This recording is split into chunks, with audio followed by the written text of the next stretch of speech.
Dan fenomena yang menarik adalah ini yang disasar milenial nih Bu. Apakah memang lebih mudah, lebih rentan milenial itu untuk disusupi ajaran-ajaran radikal sekarang-sekarang ini? Saya kira yang penting bukan bahwa mereka milenial, tapi justru mereka sebagian dari kelompok yang dipimpin seorang namanya Rizaldi. Rizaldi adalah orang yang tewas tertembak oleh polisi pada tanggal 6 Januari tahun ini. Rizaldi juga salah satu anggota dari suami istri yang melakukan pemboman di Holo, di katedral di Holo, Filipina pada tahun 2019. Dan kalau kita lihat siapa yang ditangkap bulan Januari dan Februari di Makassar, ada sekitar 4 kakak beradik dari keluarga yang sama. Nah, dari itulah kita harus tanya, apakah motivasi dari pemboman itu balas dendam atas kematian Rizaldi? Dan saya kira kalau bicara tentang grand skenario mungkin tidak tepat, karena saya kira keluarga Ulfa dan Ruli dan pelaku pemboman Holo yang keluarga besar dan kelompok-kelompok pro-ISIS di Makassar yang jadi pengikut seorang namanya Ustadz Basri yang sekarang almarhum. Mereka lah adalah kunci untuk mengerti pemboman ini.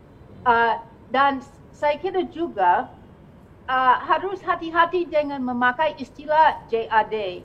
Karena JAD sekarang ini bisa dimultitafsirkan.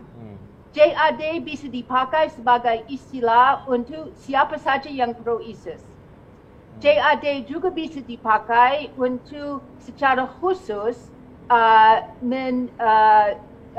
terarah kepada organisasi yang didirikan bulan November tahun 2015 di Malang yang diinspirasi oleh Aman Abdurrahman.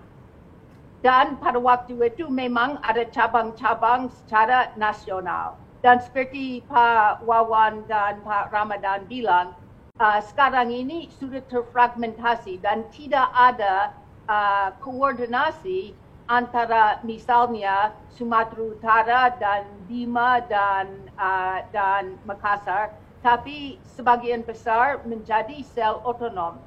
Di samping itu, ada juga 2 atau 3 kelompok yang menamakan diri JAD Makassar.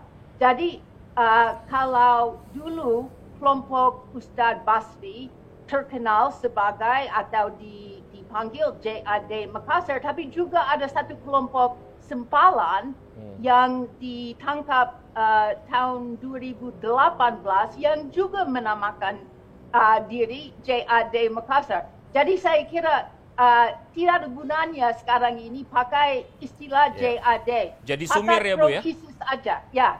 Jadi sangat sumir, jadi JAD itu jadi sangat sumir karena ini seperti loose cannon gitu ya Bu ya? Ya, dan saya kira lihat saja terhadap siapa yang jadi ketua pengajian, di mana kelompok ini semuanya berikut. Jadi kalau kita lihat siapa yang ada kaitan dengan suami istri yang ditangkap, mereka sebagian dari pengajian yang dipimpin Ustadz Rizaldi. Dan ini memang lebih mudah menyasar keluarga sekarang Bu ya?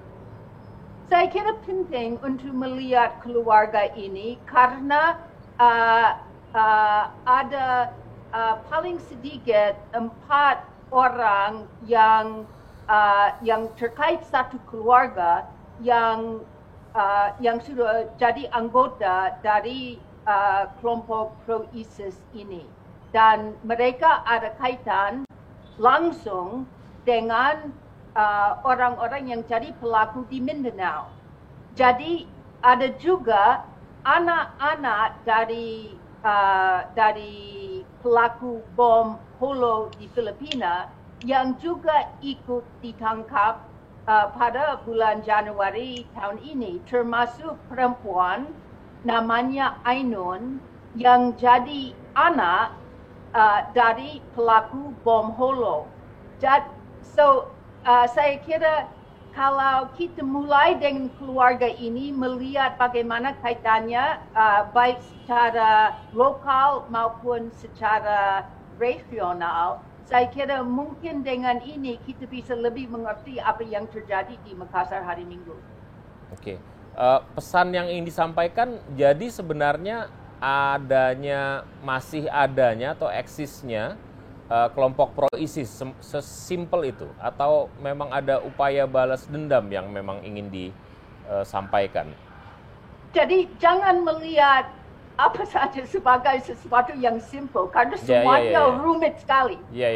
Dan saya kira kita harus lihat apakah motivasi untuk bom ini adalah balas dendam atas kematian Rizaldi pada tanggal 6 Januari lalu, dan juga apakah ada rencana yang lebih luas untuk melakukan pemboman bunuh diri dari anggota-anggota dari kelompok ini. Jadi kalau misalnya saja Rizaldi tidak tertembak, apakah sudah ada rencana untuk aksi amalia apa tidak? Itu semuanya harus diinvestigasi dan kita baru tahu beberapa bulan ke depan. Kalau dikatakan tadi masing-masing kelompok otonomus berdiri sendiri-sendiri, punya inisiatif sendiri-sendiri, maka grand design rasanya agak tidak tepat ya. Walaupun yang menarik yang dicermati ada sejumlah penangkapan yang juga ditemukan bersama terduga itu bom-bom aktif yang mungkin siap diledakkan. Tapi hati-hati karena belum ada info apapun sampai sekarang yang mengkaitkan penangkapan di Condet dan Bekasi dengan orang-orang yang ditangkap di Makassar. Mungkin ada, tapi sampai sekarang kita nggak tahu.